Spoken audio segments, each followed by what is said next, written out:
Bonjour à tous. Alors nous sommes en live sur Facebook avec le co-alpin Antenne Genevois. On va laisser passer quelques secondes pour vous laisser le temps de participer. N'hésitez pas à nous indiquer en commentaire qui vous êtes, d'où vous nous regardez. Et en attendant que tout le monde se connecte, on va se présenter. Donc, le réseau Coalpin, c'est un réseau d'espaces de coworking de l'Arc alpin. Donc, on est une dizaine d'espaces de Thonon-les-Bains jusqu'à Grenoble. On est en place depuis 2018 et depuis peu, on s'est constitué en association. L'objectif avec cet espace, avec ce réseau, c'est de partager nos bonnes pratiques d'espaces de coworking. On précisera après ce que sont les espaces de coworking. Et puis de sensibiliser les entreprises à différentes thématiques, notamment les bénéfices du télétravail pour les salariés et leur proposer des solutions concrètes en matière d'utilisation de coworking. Donc aujourd'hui, je ne suis pas toute seule, je suis accompagnée de 3 acolytes du bassin genevois. En effet, sur le Genevois, on avait envie d'aller plus loin sur la question du télétravail. C'est un territoire à fort développement économique et démographique, avec des défis en termes de déplacement vers les grandes villes comme Genève ou Annecy. Donc avant de commencer le live, je vais passer la parole à mes acolytes. Donc, voilà, je vais juste me présenter mon espace. Donc, moi, je m'appelle Marion Majou. Je suis la fondatrice d'Entrelacs, qui était le premier espace de coworking à se créer en Haute-Savoie il y a maintenant 6 ans. On est basé à Annemasse, juste à côté de la gare. Et donc, avec moi aujourd'hui, il y a Amélie Durand de Coworkimo. Amélie, est-ce que tu nous entends? Je vous entends. Tout est parfait. Est-ce que tu m'entends? Je t'entends. Nickel. Eh bien, bonjour, moi c'est Amélie et je suis la gérante de l'espace Coworkimo. Nous sommes ouverts depuis 3 ans et demi aujourd'hui et nous sommes situés à Juvigny, juste à côté de Ville-Lagrand. Voilà. Ok, merci Amélie. Alors, toujours sur l'agglomération d'Annemasse, on a un nouveau venu. C'est Lionel Gervais. Est-ce que tu m'entends, Lionel? Est-ce que tu m'entends, Bon, Lionel? bon- bonjour à tous, je suis Lionel, je suis donc le dirigeant d'OpenWork. OpenWork, c'est un espace de coworking situé à Fillinges, sur la zone d'activité de Fain-de-Rolles. Et on est implanté au cœur de la Haute-Savoie. On est le dernier arrivé du collectif Coalpin. Voilà, avec différents espaces de travail à disposition et de la location de bureaux. Ok, super. Merci Lionel. Et la petite dernière dans le Chablais, Monique Paria. Tu nous entends bien, Monique? Je vous entends bien. Bonjour à toutes et à tous. Donc, Monique, voilà, le melting spot à Thonon, dans notre beau Chablais, centre-ville, à côté de la gare. Je finis ma 4e année, voilà, de création et je suis donc la dirigeante. Ok, super, merci Monique. Et alors avant de passer, de rentrer dans le cœur du sujet, donc j'ai vu dans les commentaires que vous nous entendiez bien, c'est super. Si vous nous entendez bien et que vous nous voyez bien, c'est grâce à Maxime Évrard qui est là derrière la caméra, Maxime Évrard de XL Créa, qui est un des coworkers d'Entrelacs. Donc vous voyez la collaboration, on la pratique au quotidien dans les espaces de coworking et qui nous a aidé à relever cette prouesse technique de nous avoir tous en même temps. Donc merci à toi Maxime. Alors, on va commencer. Alors, on a reçu quelques questions par email, sur les différents réseaux. Et puis aussi, il y a des questions qu'on nous pose vraiment souvent. Donc, on a choisi de les rassembler ici. Il nous a semblé important de balayer certaines idées reçues autour du télétravail parce qu'elles sont nombreuses. On a vu pendant le confinement que le télétravail n'était pas réservé aux nomades digitaux ou aux cadres des grands groupes. Tout le monde s'y est mis et pour autant, on a aussi constaté que le télétravail, ça ne s'improvise pas, que si c'est mal préparé, mal organisé, ça peut être même très, très compliqué. Donc l'idée ici, c'est de partager avec vous certaines bonnes pratiques qu'on a pu observer dans nos espaces. Nous n'aborderons pas les aspects juridiques et réglementaires du télétravail. On va simplement vous dire que pour la région ici, donc il y a évidemment les réglementations françaises qui s'appliquent, qui ont fait que le télétravail peut se mettre en place de manière assez souple depuis les ordonnances Macron.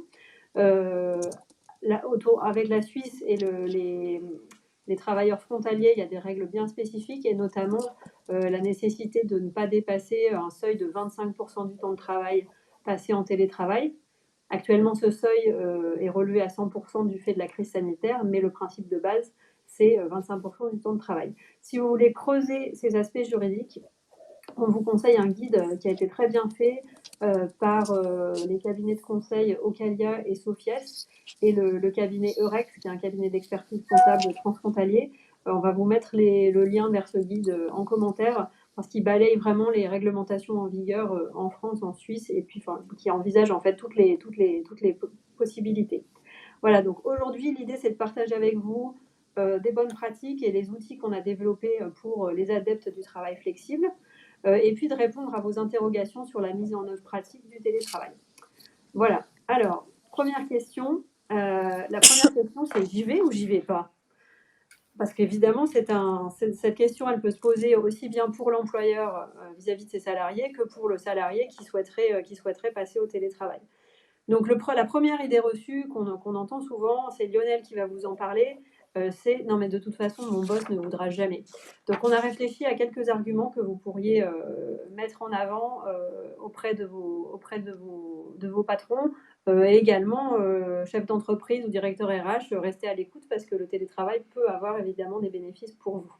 À toi Lionel. Alors effectivement, merci Marion. Effectivement, mon boss ne voudra jamais. C'est on l'entend parfois sur les freins à venir au télétravail. Donc pour vous aider à y voir un petit peu plus clair, on peut imaginer deux arguments que vous pourriez avoir, que vous soyez dirigeant ou salarié. Le premier, c'est plutôt adressé aux dirigeants. Autour de la valorisation de sa marque employeur. On en entend beaucoup parler. Qu'est-ce que c'est? Eh bien, c'est d'avoir cette capacité à être attractif sur le marché du travail, puisque lorsqu'il y a, par exemple, deux candidats qui voudraient intégrer une structure, eh bien, si cette entreprise ou cette collectivité autorise le télétravail et le permet, eh bien, c'est un moyen pour eux entre guillemets, de briller un peu plus et d'être plus séduisant sur ce marché du travail. Ce qui va ensuite permettre également une fidélisation de ces salariés et donc d'encourager notamment la qualité de vie au travail. De plus en plus de salariés apprécient de pouvoir à la fois travailler au sein de la structure, mais également d'avoir cette souplesse et de pouvoir télétravailler. Voilà, donc ça c'est un premier aspect.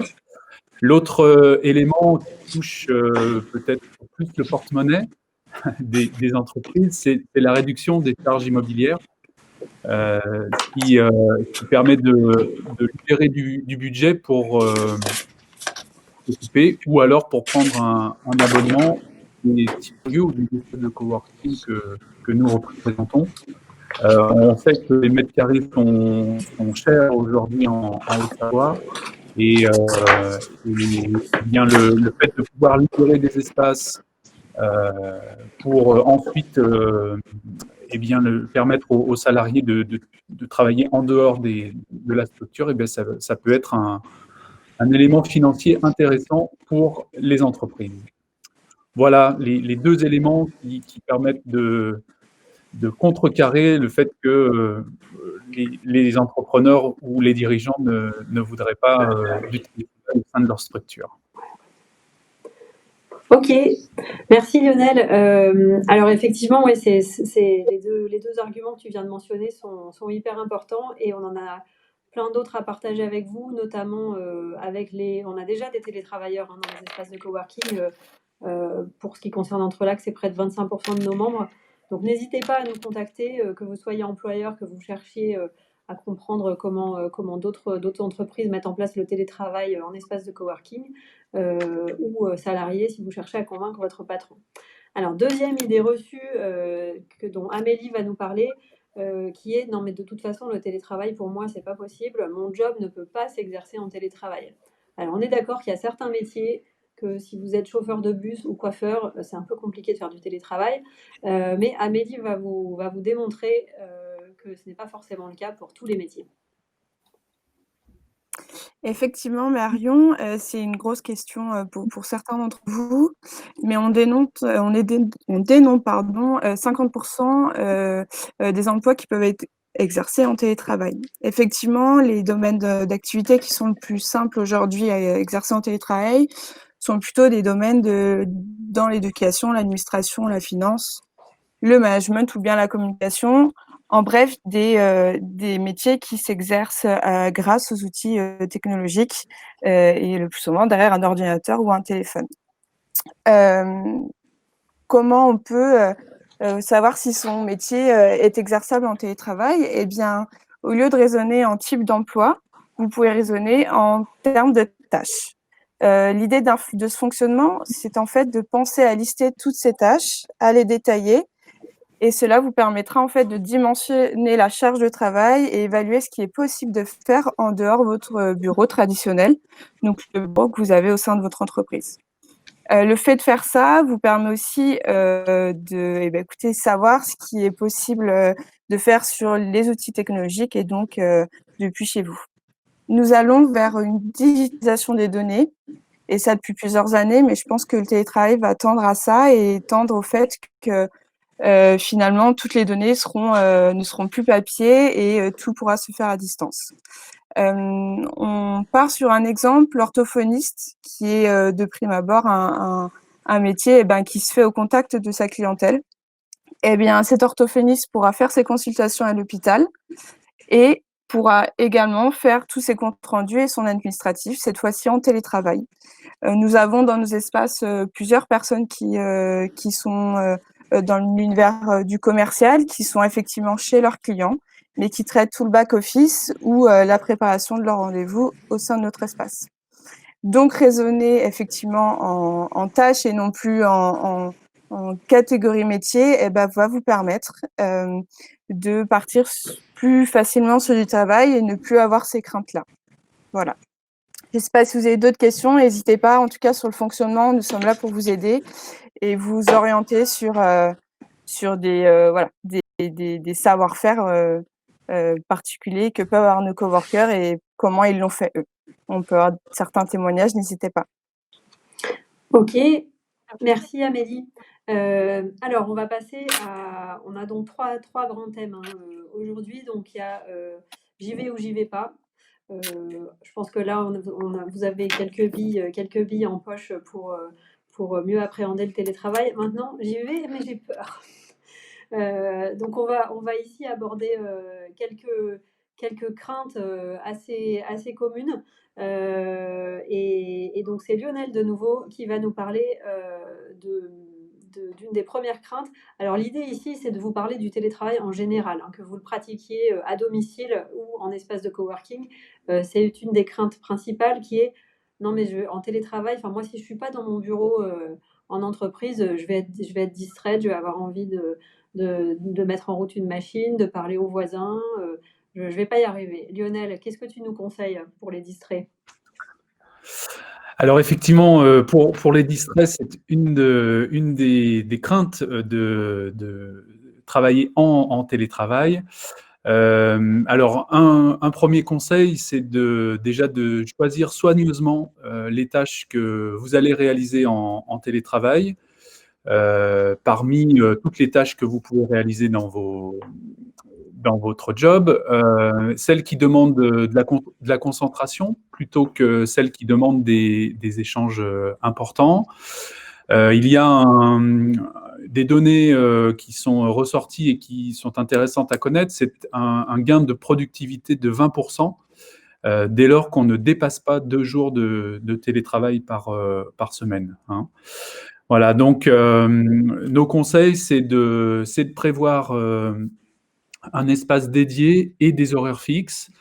Alors ça peut être sur votre lieu de vie, hein, dans votre domicile, mais si dans votre logement, vous n'avez pas d'espace adapté, eh bien, les espaces de coworking sont à disposition parce qu'ils ont été pensés pour travailler. Donc, on a tous et toutes dans nos espaces, voilà, des lieux qui ont été pensés pour ça, avec, comme si vous étiez dans le contexte professionnel, avec une bonne connexion Wi-Fi, ce qui n'est pas toujours le cas quand on travaille de chez soi, et puis des espaces plus calmes ou d'autres où il y a des échanges.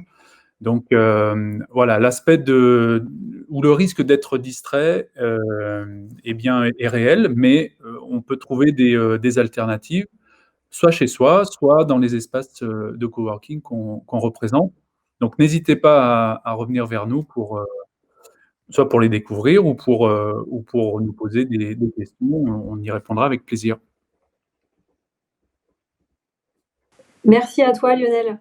Alors, la deuxième idée reçue autour de la mise en œuvre du télétravail, c'est la question du lien social. C'est vrai que l'homme est un animal social. On a besoin de voir les autres. On a pu le constater pendant le confinement. C'est très compliqué de se retrouver isolé et c'est une crainte légitime en cas de télétravail pratiqué de façon intensive. Et c'est légitime de se dire, mais si moi j'ai pas mes collègues autour de moi, je vais pas y arriver. Donc les petits conseils qu'on a à vous donner, déjà, organisez-vous au sein de votre équipe en fonction de si vous êtes plusieurs à pratiquer le télétravail. Ça peut être par exemple intéressant de prévoir un jour fixe dans la semaine où tout le monde est là. Sinon, ça peut être difficile on finit par se croiser. Bien vous voyez physiquement et où finalement, le jour où vous venez en entreprise, c'est un jour où on privilégie les échanges, les rencontres, et où c'est dédié à ça. On revient à la notion de bien répartir ses tâches qu'évoquait Lionel juste avant. Pensez à prévoir aussi des plages fixes dans la semaine où vous échangez avec vos collègues de manière informelle. Tout comme vous faites une pause café avec vos collègues le matin, vous pouvez imaginer de faire ça rapidement à distance, soit en visio, soit par des logiciels type Slack, pour garder ce lien. Où vous échangez de manière informelle. Dites-vous aussi que le lien social, il peut venir d'autres personnes que vos collègues et qu'il ne s'agit pas ici d'aller télétravailler à 100%. Si vous faites, comme le recommandait Lionel tout à l'heure, 1 à 2 jours de télétravail par semaine, le sentiment d'isolement, il se fera peut-être moins sentir. Mais pour ce qui est du télétravail que vous pratiquez à domicile, le temps que vous allez gagner, par exemple, sur les transports en commun, c'est du temps que vous pouvez mettre à profit pour votre vie sociale. Vous pouvez avoir des activités de loisirs, vous impliquer dans une association, voilà, et développer votre vie sociale localement. Ce qui peut être intéressant, on est dans des régions où on passe peut-être plus de temps dans les transports et au travail que dans la commune dans laquelle on réside. Donc c'est une opportunité de retrouver un peu ce lien social. Et puis si vraiment à la maison vous n'y arrivez pas, fréquenter un espace de coworking, c'est aussi le moyen de retrouver, je dirais, les bons côtés de la vie de bureau, c'est-à-dire les collègues, des personnes avec qui échanger, avec qui déculpabiliser ou relativiser certaines choses quand on a une journée qui commence mal. Avec l'avantage que les membres des espaces de coworking sont des professionnels eux aussi qui comprennent ce que vous traversez, mais qui ne sont pas vos collègues. Donc on oublie les petits bisbilles, les petites histoires, l'aspect un peu politique de la vie de bureau. On se retrouve avec des gens neutres avec qui on a choisi d'être. Donc voilà pour cette deuxième idée reçue pour ce qui est de la mise en œuvre. Maintenant, c'est Monique Faria à Thonon qui va nous parler de l'équipement. Qui est une vraie question qu'on a pu constater pendant le confinement. On a eu notamment une question de Leslie Ledeist qui nous a posé cette question sur LinkedIn, qui voulait savoir quelles sont les conditions proposées par un employeur pour le télétravail, quel matériel, quel équipement, quelle disponibilité, et y a-t-il des mentions spécifiques dans le contrat de travail ? Monique, est-ce que tu peux nous en dire plus sur la question de l'équipement? Effectivement, c'est vraiment une question importante, mais qui n'est pas nouvelle et qui est là depuis le démarrage, je dirais, du coworking et du travail qu'on a fait par rapport au télétravail. Peut-être vous dire en amont que après confinement, le MEDEF-ANAC ont fait une enquête importante au niveau de l'Auvergne-Rhône-Alpes, où il est ressorti que 40% des salariés n'étaient pas ou mal équipés pour le télétravail pendant le confinement. Donc, il ne faut pas oublier aussi que le télétravail pendant le confinement a été une contrainte, a été mis rapidement et subitement, et que tout le monde s'est mis à travailler en home office, comme on dit, travail à la maison. Alors, effectivement, la question récurrente de l'équipement, elle est importante. Donc, ce qu'il faut savoir, c'est que l'employeur n'a pas un droit, mais un devoir d'équiper un minimum ses salariés. Minimum, c'est un PC portable, un téléphone portable, pour permettre d'être mobile et d'emmener avec soi son travail. Il doit aussi permettre aux salariés de travailler dans les conditions comme s'il était au bureau. Ça, c'est important. Donc, effectivement, que l'employeur validera cet aménagement. Il pourra aussi fournir aux collaborateurs des outils informatiques nécessaires à son travail et mettre également en place un système de connexion à distance permettant aux collaborateurs de travailler dans les meilleures conditions similaires. Alors, pour tout ce qui est du financement de ces équipements, cela va être précisé par une charte que l'employeur mettra en place effectivement avec les salariés. Le coworking, c'est une solution pour les salariés habitant dans des logements qui sont exigus ou dans des connexions souvent, je dirais, inadaptées. On le sait qu'actuellement, la fibre n'est pas de partout, les connexions sont partagées. Les coworking s'équipent de plus en plus et ont des connexions importantes de fibre, partagées ou pas partagées, mais en tout cas sécurisées. Donc, c'est là effectivement que va être important la mise en place de recherche de lieux qui sont généralisés dans les coworking. Voilà pour l'équipement. Ok, merci Monique. Et effectivement, peut-être un point pour compléter, contrairement à un appartement un peu exigu où vous pouvez aller du canapé à la table de la cuisine, à la fenêtre, dans un espace de coworking, vous retrouvez, en fait, vous avez différents aménagements en fonction de la tâche que vous avez à faire. Si vous voulez vous isoler de manière confidentielle, vous avez des bureaux fermés, des salles de réunion. Si au contraire, vous avez besoin d'échanger, vous avez des espaces ouverts. Donc voilà, envisagez aussi la variété que peut représenter un espace de coworking. Une autre question qui nous est souvent posée, et là je vais de nouveau passer la parole à Monique, c'est la question de la sécurisation des données. On a eu des retours, notamment de certains secteurs qui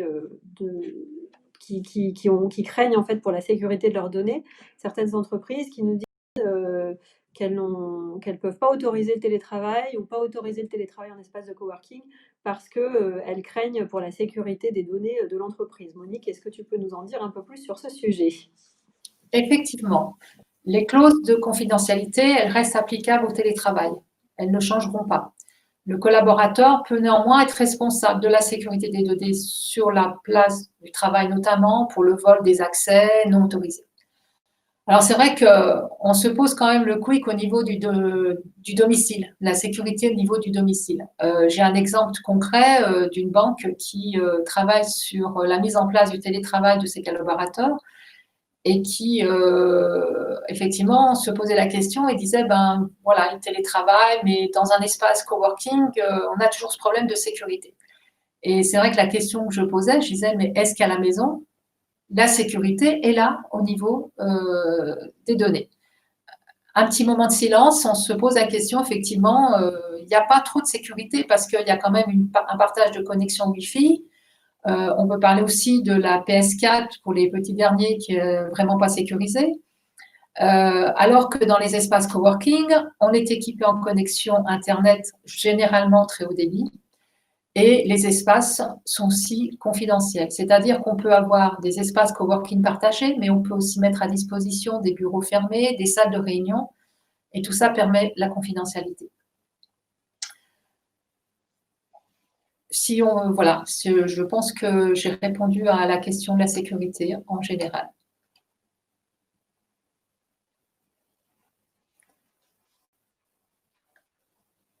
qui nous regardent en direct, n'hésitez pas à poser vos questions en commentaire. On y viendra. On aura du temps à la fin du live pour les aborder. Alors, une dernière idée reçue sur la mise en œuvre du télétravail, notamment en espace de coworking, qu'on entend souvent. Et là, c'est Amélie qui va nous éclairer là-dessus. Amélie, peux-tu nous dire si les espaces de coworking sont vraiment des repères de start-upers qui boivent du café à longueur de journée en parlant code et réseaux sociaux? Alors, on boit du café, mais on ne parle pas code et toute autre chose dont la plupart des personnes ne comprennent pas. Effectivement, initialement, les espaces de coworking viennent de pays avec des typologies de clients plutôt geeks, on va dire. Mais depuis 15 ans, tout cela a bien changé. Il ne s'agit pas d'un cercle fermé, le coworking, il ne s'agit pas de repères de start-upers, de hipsters, de geeks. Nous en avons bien sûr, mais il n'y a pas que ça. Il y a une diversité des publics qui fréquentent nos espaces qui est très large. Aujourd'hui, vous retrouvez des indépendants, des salariés en télétravail, des étudiants, certaines fois, et ce ne sont pas des domaines, plutôt, qui sont orientés geek, nouvelles technologies, mais où vous avez, multiples métiers. Nous avons une moyenne d'âge dans les espaces de coworking qui est plutôt sur du 35-40 ans selon les espaces. Et vous retrouvez donc, comme je disais, des jeunes entrepreneurs, des chefs d'entreprise confirmés, des formateurs, formatrices, des parents qui cherchent à sortir de leur quotidien, des salariés d'entreprise, qui sont peut-être plus efficaces en dehors de leur foyer quand ils sont en télétravail et qui souhaitent dissocier vie professionnelle et vie personnelle. Tout ça pour vous dire que c'est un beau melting pot de professionnels, d'individus, et ce sont avant tout des lieux de travail, les espaces de coworking. En tant qu'opérateurs, nous sommes effectivement les garants de cet espace de travail, multiculturel, multiprofessions, et nous sommes, là pour répondre à différents usages, et différents types de métiers, au sein de nos espaces. Donc comme on vous le disait plus tôt, nous avons des espaces calmes, des espaces plutôt dédiés aux rencontres et aux échanges. Donc là où effectivement, le café, sera au milieu de la table parce que c'est autour du café qu'on fait pas mal d'échanges. Mais il y a des espaces de travail, où chacun peut se concentrer, s'isoler et être focus sur son boulot. Ensuite, on voulait évoquer le fait qu'il y a une différence entre l'open space de l'entreprise et l'open space du coworking. L'open space du centre de l'entreprise, vous allez peut-être plus souvent interrompu par vos collègues et donc par des sujets qui vous intéressent ou pas, mais qui vous permettront peut-être pas d'avoir qu'en dehors. La diversité des acteurs en espace de coworking peuvent vous permettre, et c'est une certitude, on en est convaincu, vous permettre d'échanger différemment et de manière complémentaire, des échanges que vous pouvez avoir avec vos collègues. Donc nous avons des start-upers, mais pas que. Tout le monde est le bienvenu dans nos espaces et n'hésitez pas à venir nous voir et à venir rencontrer surtout nos communautés. C'est important de vous sentir à l'aise dans nos espaces et de le vivre, voilà, comme nous le vivons, tous, depuis plusieurs années maintenant. Effectivement, merci Amélie. Alors je rebondis juste sur les commentaires. Je vois Didier qui est dans la Drôme, qui opère un espace de coworking aussi là-bas, qui nous dit qu'il y a aussi des gens dans la permaculture, des commerciaux, des chercheurs en sciences sociales, comme quoi effectivement c'est un bon creuset de la population locale. C'est d'ailleurs, je rebondis juste sur ce point avant de passer à la question suivante. Moi j'ai de nombreux coworkers qui nous font la remarque qu'un espace de coworking, c'est un excellent moyen de s'intégrer dans une nouvelle région. Souvent, l'intégration se fait via le lieu de travail. Si le lieu de travail est à distance, c'est quand même beaucoup plus difficile de nouer des contacts locaux. Et au-delà des contacts professionnels, sachez qu'ici, certains coworkers ont pu trouver des nounous ensemble, font des échanges, sont devenus amis. Enfin voilà, ça va au-delà de l'aspect professionnel. Et Amélie, tu avais quelque chose à rajouter? Oui, je rebondis sur un commentaire d'Éric qui demande: «Lorsque vous recevez beaucoup de coups de téléphone, n'est-ce pas dérangeant sur les espaces de coworking?» Eh bien, nous avons différents espaces, Éric, dans nos espaces pour pouvoir s'isoler. Certains espaces sont dédiés à être au calme et donc là, aucun téléphone n'est possible. Mais d'autres espaces sont accessibles pour pouvoir librement téléphoner et d'autres espaces encore pour pouvoir s'isoler et téléphoner librement. Voilà, donc je pense que j'ai répondu à ta question. N'hésite pas si tu en as d'autres. Effectivement, Eric, la question du téléphone, je pense que c'est une des questions numéro 1 qu'on nous pose quand quelqu'un rejoint un espace de coworking. Le téléphone, c'est un outil de travail comme un autre, donc voilà, on s'adapte. Après, c'est vrai que quelqu'un qui serait... souvent, les gens en plus nous disent ah oui, non, mais moi, je suis tout le temps au téléphone.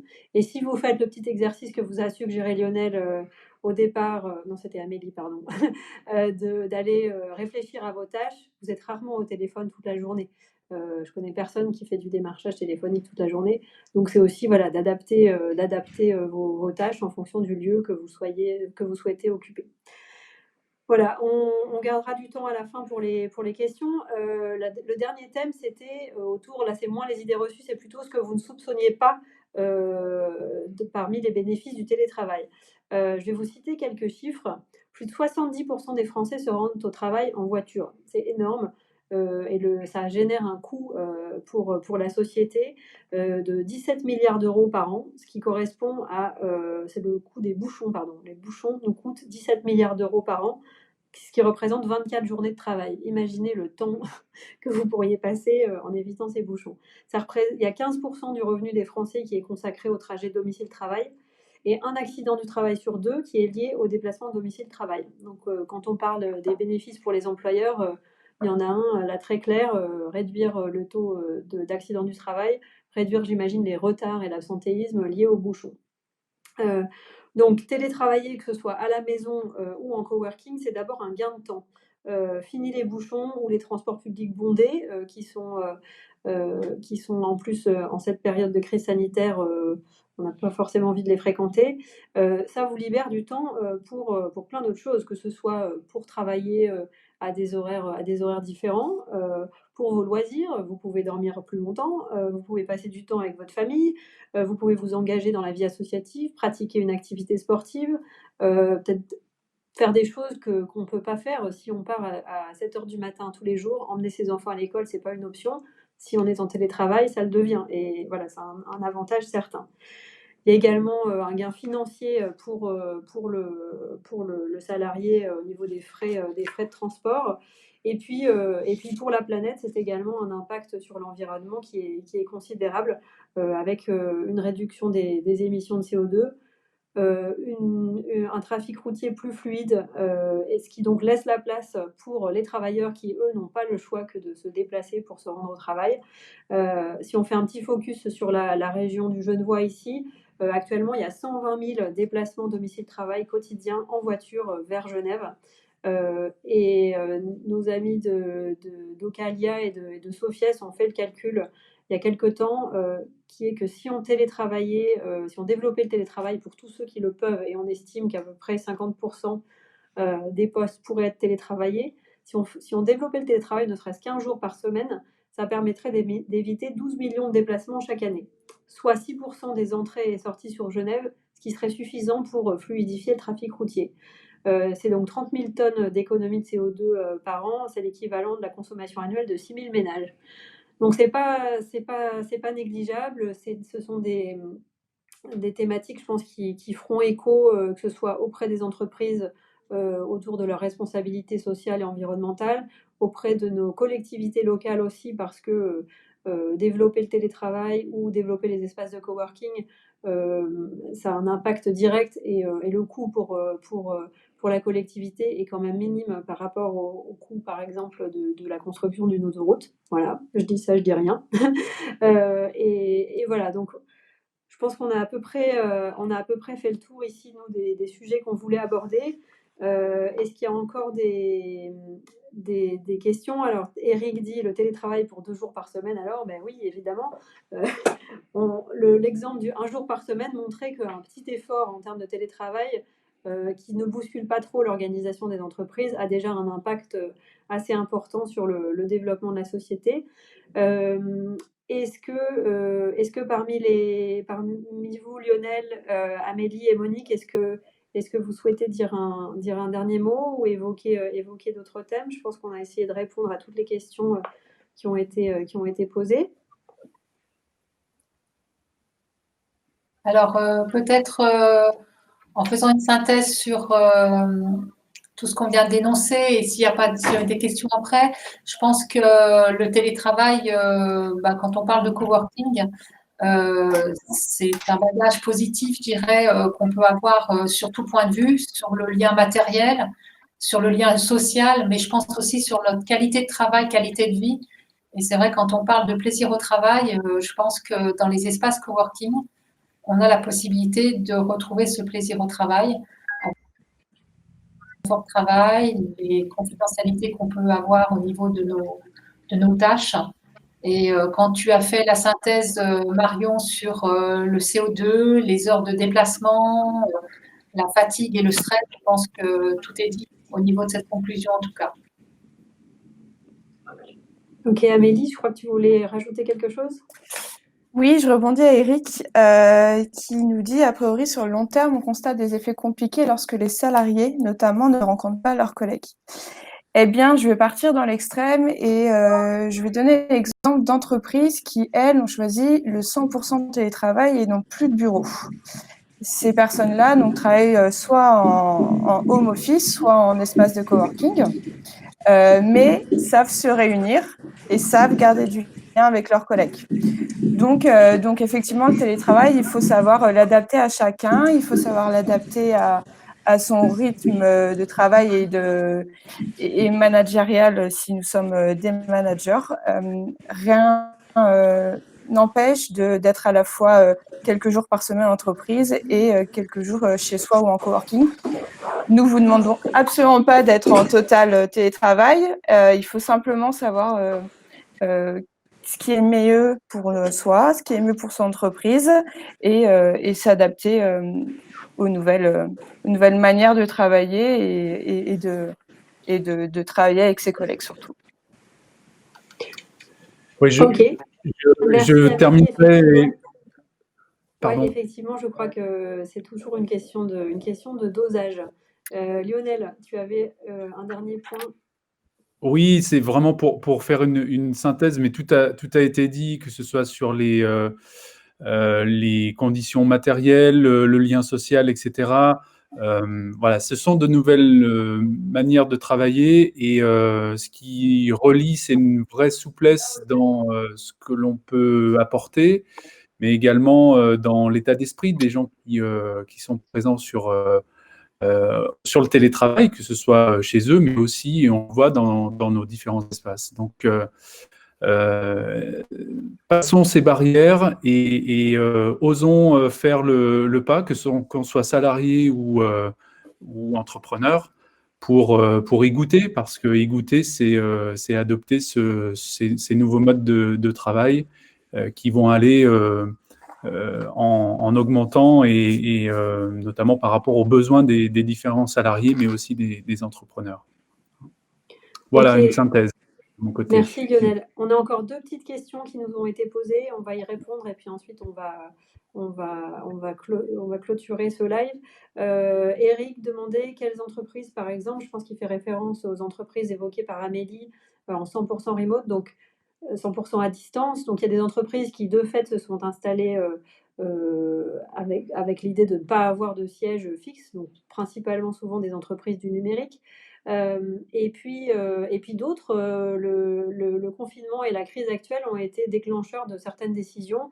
Certaines ont décidé de soit lâcher leur bureau, qui est souvent dans des grandes villes, pour du coup, ça libère du budget, ce qu'évoquait Lionel tout à l'heure, en termes de charges immobilières. Ça libère du budget pour mieux équiper les salariés en télétravail. Et effectivement, je rebondis aussi sur la question de Vanessa, qui nous dit que répondre à l'employeur qui dit ce n'est pas dans nos habitudes de télétravailler, nous voulons toutes nos ressources ensemble sur site. Ça démontre bien que le cœur de tout cela, le nerf de la guerre, c'est bien la culture de l'entreprise, la culture managériale, et que ça ne se change pas du jour au lendemain. Nous, ce qu'on propose aux entreprises ici, c'est de tester et de les accompagner parce qu'effectivement, il suffit pas de décider, de mettre tout le monde en télétravail pour que tout fonctionne. Il existe aujourd'hui des programmes d'accompagnement des entreprises pour que ces nouvelles formes de travail s'adaptent à la culture de l'entreprise et que cette culture évolue. Et je pense que ce qui fera aussi que les entreprises évoluent, au final, bah, le nerf de la guerre, c'est l'argent et que si, les charges fixes deviennent trop lourdes, si recruter, fidéliser ses salariés, ça devient trop compliqué, elles vont devoir s'adapter, c'est clair. Je crois qu'on a encore d'autres questions.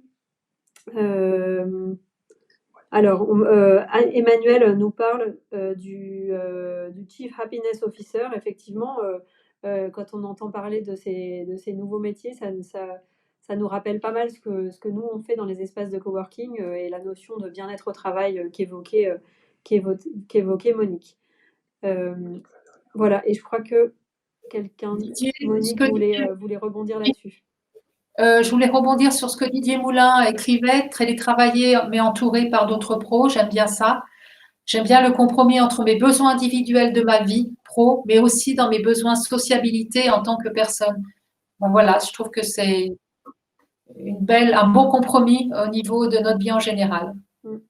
Ok, et alors une dernière question d'Éric, vous êtes tous sur la fin, là, vous avez tous plein de questions, qui est autour du type de personne, est-ce qu'on a plutôt de l'encadrement ou plutôt non dans les espaces de coworking ou tout simplement des indépendants? Alors je dirais que chaque espace de coworking a sa typologie de coworker. À la base, les espaces de coworking ont été créés par des indépendants pour les indépendants, donc bah, si je vous donne l'exemple d'Entrelac à Annemasse, la majorité de nos coworkers sont des indépendants. Mais on a 25% de salariés en télétravail qui peuvent être aussi bien des managers que des salariés. C'est assez varié. Je dirais que quand le haut de la hiérarchie est convaincu, ben ça roule tout seul. Hein. C'est beaucoup plus simple, mais qu'en soi, il ne devrait pas y avoir de distinction entre qui peut télétravailler. Et au contraire, le télétravail en espace de coworking peut faciliter les choses pour certains métiers qui n'ont pas l'habitude de travailler à distance. C'est plus facile pour un chef d'entreprise qui a l'habitude de jongler entre son bureau, des réunions clients, sa voiture, de se mettre à travailler comme ça. Pour quelqu'un qui a toujours été dans un bureau fixe toute l'année, c'est peut-être moins évident et un espace de coworking, ça peut être un bon endroit pour faciliter cette transition. Voilà, on arrive à la fin de ce live. Donc merci à tous pour votre participation, pour vos questions. On diffusera, il sera évidemment disponible en replay. Un dernier mot pour vous dire que si vous souhaitez en savoir plus sur Coalpin, sur ce que nous mettons en place pour le Genevois, si vous souhaitez que votre entreprise teste nos solutions ou a besoin d'accompagnement avant de se lancer, n'hésitez pas à nous contacter par la page Facebook, par notre compte LinkedIn ou via nos différents espaces. On sera ravis de vous renseigner. Voilà. Je vous remercie tous et je vous dis à très bientôt, peut-être pour un nouveau live. Au revoir à tous. Bientôt. À bientôt. Au revoir. Au revoir.